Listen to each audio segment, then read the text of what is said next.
Childhood is a darkness illumined by flicker light, a void of memory sparked into remembrance as by the soft passing of fireflies over black velvet, lightning like sparks. There was a house. Yes.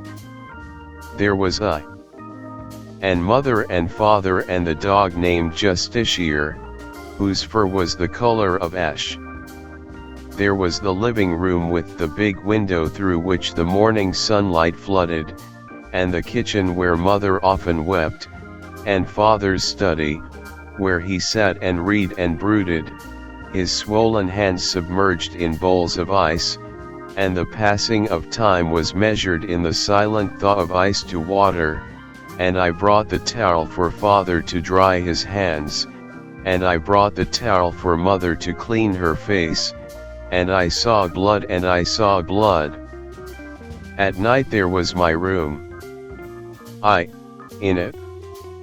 Each dusk was an erasure of the day that had passed and all contained within it, and as I sat upon the bed I dared not shut the door, for what if it would never open again, trapping me inside forever, wrapped unmummified in cotton sheets, entombed still living in this house of brick and pane?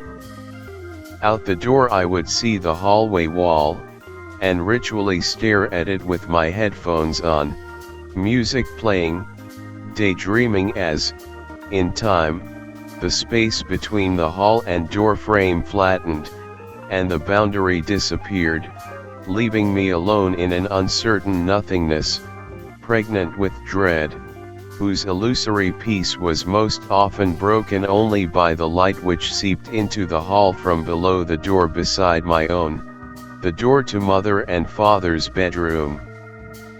But whenever that door opened, light, flash of, thunderous and blinding, their silhouettes projected, if but momentarily, upon the wall, father, looming, entering, mother, insignificant and broken, and I pulled the sheets higher and turned the volume up until the music hurt my head and my skull shook like a can of paint and my skin threatened to peel from my face, the pale whiteness of its flesh set to unveil the yellowed whiteness of its bone, under both of which, the destructure of a black core throbbing to the rhythm of each imagined thud. Sometimes after the final flash of light, I rose from bed and looked out my window, into the back garden, where although I did not see I knew my mother sometimes went, and once or twice I caught like the subtle sting of a syringe sight of the glowing end of a cigarette, slight and trembling and twinkling like a star, before burning out once and for all. Like even the sun must. Like we all must, one day. Then morning. Perhaps after sleep, perhaps not. Mother in the kitchen, crying. Father in his study icing his hands. We did not speak. Or think. About it, because how could anyone comprehend the brilliance of the morning light, streaming in through the big bay window, against the flat, opaque backdrop of the recurring nightmare? If one, not the other. And sitting in the brightness of the living room I knew it was true and therefore the other false, the mere lingering of a dream I had because I was possessed of a sick mind, a degenerate mind, as Crown Counsel would later describe it, saying it not to me but to the jury, none of whom ever looked me in the eye lest, apparently, I infect them with my degeneracy. The justice system became my second home. Its corridors were endless, traversed by lawyers and judges and people patiently pacing, waiting, day after day, to be admitted to the law. I lived among them. Although like the gods they carefully guarded their sacred flame, not allowing me access to anything flammable, after what I had done, burned, and the widower father charred to a black corpse that turned to dust when touched by forensics. They left me otherwise alone. My cell was spare, with a bed, toilet, and desk, and I showered in a communal shower that smelled of bleach. The courthouse itself smelled overwhelmingly of wood and rot. The judges, who never hurried, reminded me of burrowing worms capped with powdered wigs. The lawyers were slivers, dangerous fragments of an organic substance whose living source had long ago died. To be avoided. You sure you don't want a counsel representing you, miss? Most judges do, Prev. No, I said. The other accused ignored me for the most part, either frothing with a fulsome anger at the world or lost in inverted explorations of their meandering selves, but there was one incident I must mention because it was the second time I channeled lightning. The man had come upon me in the shower and before I could scream had pressed a calloused hand against my mouth and pushed me down to the tiled floor, pinning my body with his. I'd closed my eyes and he was about to do it to me when he spat, "Open your eyes.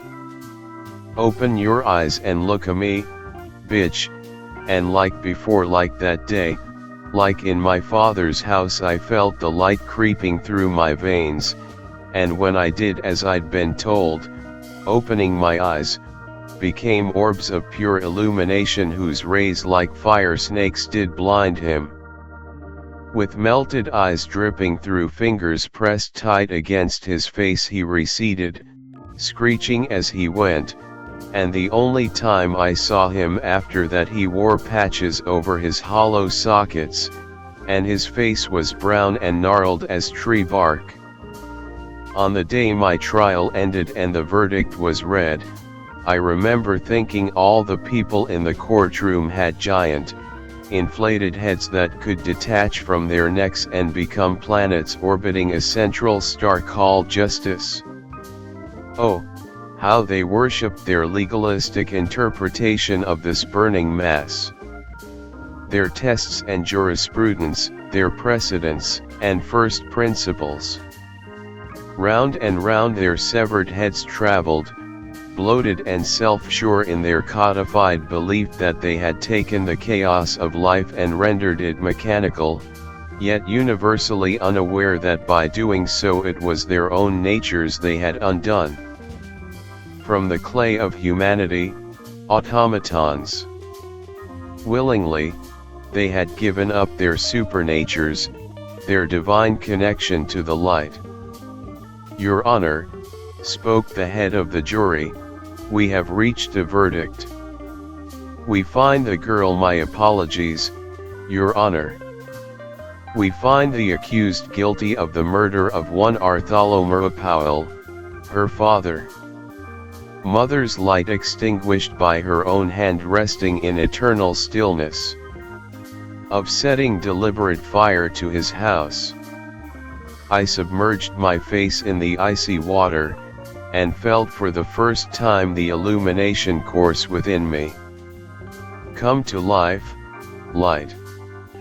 We recommend, spoke the head of the jury, as punishment for the aforementioned crimes, the penalty of my father's house, its glowing walls, and courthouse halls in dazzling flame, as the observers from the public gallery crawl choking towards exits that they will never reach.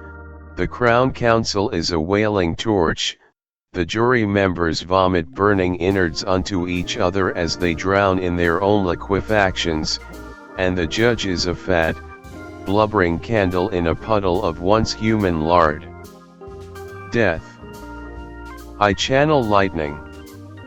For the third time in my life I channel lightning, but for the first time I do it with control.